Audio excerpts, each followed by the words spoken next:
આજે આપણે શરૂઆત કરીશું એક એવા એસએમના ટોપિકની જે વારે ઘડીએ ચર્ચામાં રહે છે, સમાજ અને સામાજિક જરૂરિયાતને અનુરૂપ ચાલે છે. તો ચલો શરૂ કરીએ. આજનો ટોપિક છે મહિલાઓનું સશક્તિકરણ, લિંગ સમાનતા અને સામાજિક પરિવર્તન તરફનો માર્ગ. હવે આની ચર્ચા કરતા પહેલા મને સ્વામી વિવેકાનંદ સાહેબનું એક ખૂબ જ જાણીતું વાક્ય યાદ આવે છે.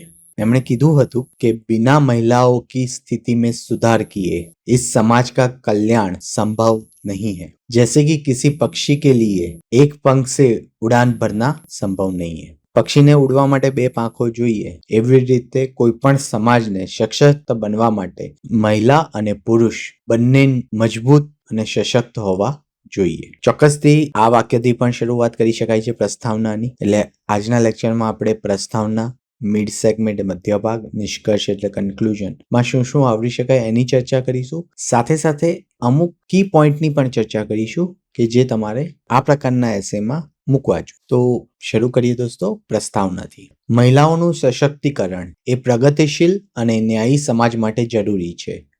આજના યુગમાં મહિલાઓએ વિવિધ ક્ષેત્રમાં પોતાનું મહત્વ દર્શાવ્યું છે, પરંતુ તેમ છતાં તેઓ શિક્ષણ, આરોગ્ય, રોજગાર અને રાજકીય પ્રતિનિધિત્વમાં હજુ પણ પાછળ છે. લિંગ સમાનતા એ કોઈ એક સમાજની નહીં, પરંતુ સમગ્ર વિશ્વની મહત્વપૂર્ણ આવશ્યકતા બની ગઈ છે. જ્યારે મહિલાઓ સશક્ત બને છે ત્યારે તેઓ પોતાના પરિવાર અને સમુદાય માટે પણ લાભદાયી સાબિત થાય છે.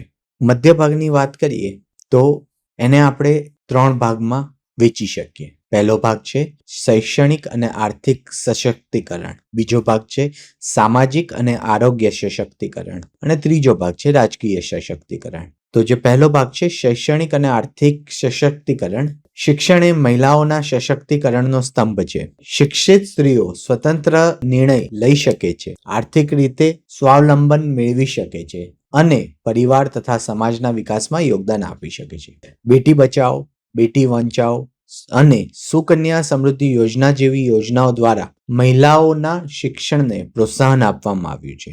મહિલા ઉદ્યોગ સાહસિકતા અને સ્વસહાય જૂથ SHG જેવા પગલાઓ મહિલાઓ માટે નાણાકીય સ્વતંત્રતા લાવી રહ્યા છે.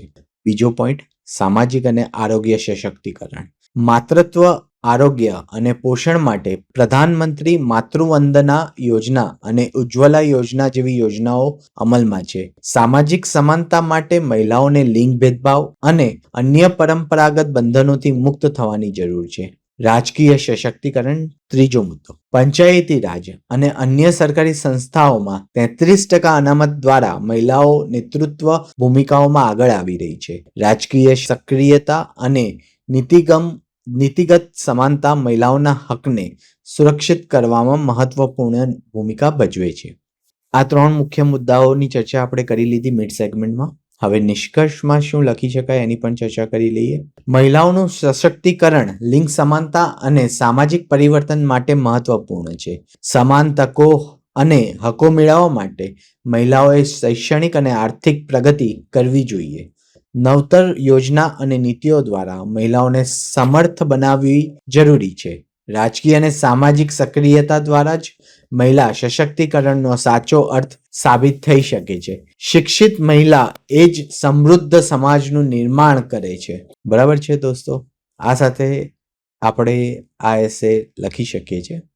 હવે આ એસેમાં કયા કયા મુદ્દાઓ હંમેશા આ પ્રકારના સશક્તિકરણ, મહિલા સશક્તિકરણને અનુરૂપ કોઈ પણ પ્રશ્નો પૂછવામાં આવે મીન્સમાં, તેમાં કયા કયા મુદ્દાઓ હોવા જ જોઈએ? તો ખાસ કરીને સરકારી યોજનાઓનો ઉલ્લેખ થવો જ જોઈએ. સુકન્યા સમૃદ્ધિ યોજના જે છે, બાળકો માટે બચત યોજના છે, મહિલા સશક્તિકરણ યોજના છે જે સ્વરોજગાર અને શૈક્ષણિક સહાય આપે છે, પ્રધાનમંત્રી માતૃવંદના યોજના જે છે માતૃત્વ આરોગ્ય માટે સહાય પૂરી પાડે છે, ઉજ્જવલા યોજના છે ગેસ સિલિન્ડર સહાય પૂરી પાડે છે, બેટી બચાવો બેટી વંચાવો યોજના છે, બાળ લગ્ન અને લિંગ ભેદભાવ સામે જાગૃતિ ઊભી કરે છે. અને એક બીજો છે કે મહિલા સશક્તિકરણના ફાયદા શું શું છે? આર્થિક વિકાસ. મહિલાઓ કાર્યક્ષમ બને તો સમગ્ર દેશની અર્થવ્યવસ્થા મજબૂત બને. લિંગ સમાનતા વધે. મહિલાઓના હક અને અવસરોમાં સમાનતા આવે. સામાજિક સુધારો. મહિલાઓ સશક્ત થાય તો જાતિવાદી વાદ, લિંગ ભેદભાવ અને અન્ય સામાજિક કુરીતિઓ દૂર થાય. શિક્ષણ અને આરોગ્ય સુધારાઓ. મહિલાઓ શિક્ષિત અને સ્વાસ્થ્ય સજ્જ બને તો આગમી પેઢીને પણ લાભ થાય. સહકાર અને સમરસતા. સમાન હકો અને સમાન તકો મળવાથી સામાજિક સમરસતા વધી શકે. આ સાથે જ આજનો વિષય પૂર્ણ કરીએ છીએ. જય હિન્દ, જય ભારત.